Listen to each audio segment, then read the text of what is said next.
guys, welcome to part 2 of the 4.2, 4.3 Golden Age in the East PowerPoint lecture. If you're watching this one first, you need to stop and go back to the Flipped Classroom tab on our class webpage and switch over to part 1 of this lecture. Watch part 1 first and then move on to this part. But for those of you that are ready to go, here we go. All right, we already covered about the Abbasid Golden Age and how they end up in a golden age because their community is thriving and flourishing.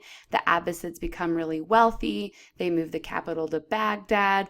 Trade is going really well, and everything's going very well for the Islamic Empire. We talked about some of the inventions that came from the time period. We also talked about how the policy of inclusion helps to create the best government possible in the Islamic Empire because they're allowing anyone with talent, whoever the best person for the job is, to be able to hold that position and not just Arabs and Muslims.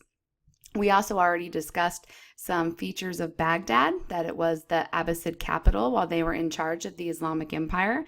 We talked about how it was on the Tigris River and became a huge trade center with almost 1 million people living in the city of Baghdad and surrounding areas.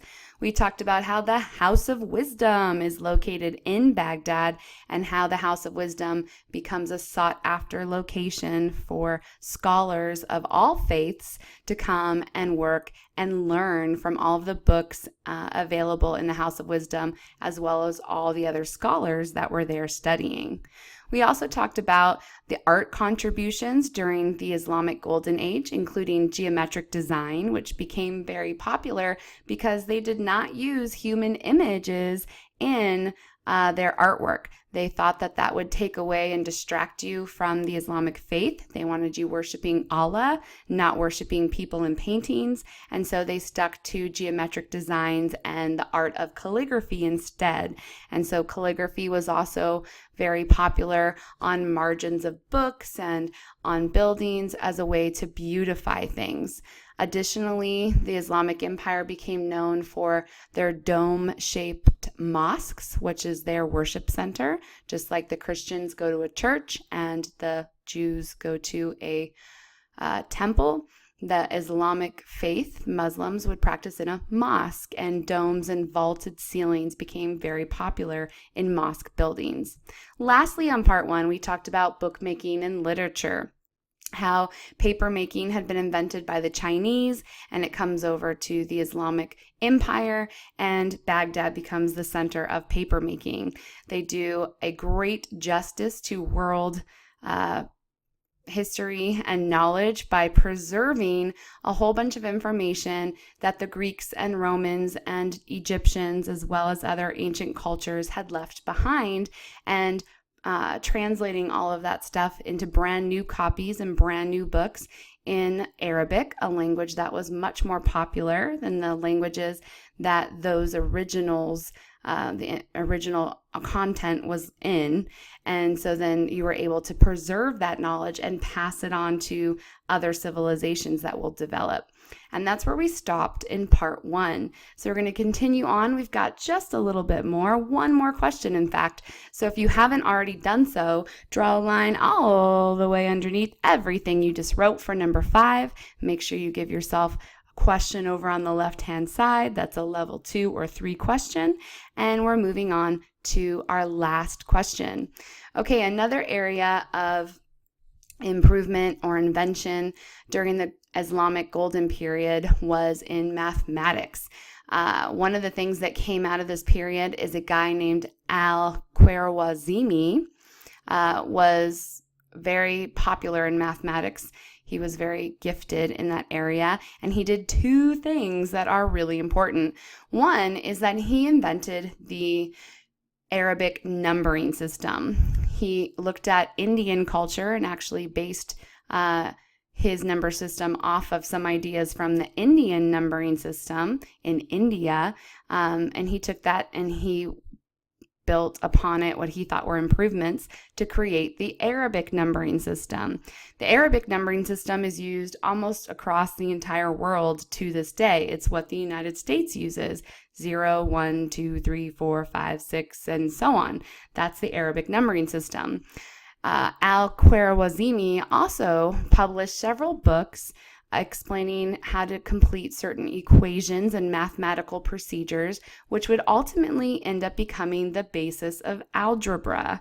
Now, before you curse him too badly for inventing algebra, you guys want to think about all of those electronic gadgets that you love so much, and your video games and your cell phones and your iPads and your computers and all of that stuff. None of those things would work without all of the brains on the inside making it all happen, right? Well, all those motherboards and the pieces inside that make those electronic gadgets work all work with algebraic equation functions, making them all work correctly. So you have Al-Khwarizmi to thank for the fact that you have all those gadgets you like so much, because without algebra, we wouldn't be able to have functioning electronics that work as well as they do. So those are a couple of things that came out in the area of math. Now, that's our last question slide, but there's a couple other things that I do want to share with you. Medicine was another big improvement in the Golden Age. They actually developed hospitals where they were willing to treat anyone, even the poor, even if they could not pay, which was something that was pretty unheard of up until that time, and the Islamic Empire did it. So hospitals, they found a lot of different advances in medicine. In fact, quite a large collection of books about medicine was written during the Golden Age and was used, various parts of that book, for over 600 years as a go-to textbook for medicine all around the world. So they also had a lot of advancements in that area, including completing successful eye surgeries. So there's another interesting tidbit about some of the stuff that came out of the Golden Age. Eventually, the Abbasids get so wealthy and so used to building, artistic museums and throwing parties and living the lap of luxury type of lifestyle that they forget to do their government jobs, and they start running out of money, and so they start to raise taxes. Well, of course, we all know when taxes get raised, the people revolt, and the Abbasids became less and less popular. Over time, other groups start coming in from the outside to try to take over because they spot the weakness happening in the Abbasid Empire. And eventually a group called the Seljuk Turks, who come from Central Asia, that's the middle area of the Asian continent, come in and ultimately take over the Islamic Empire piece by piece. They sack Baghdad first and then spread out from there.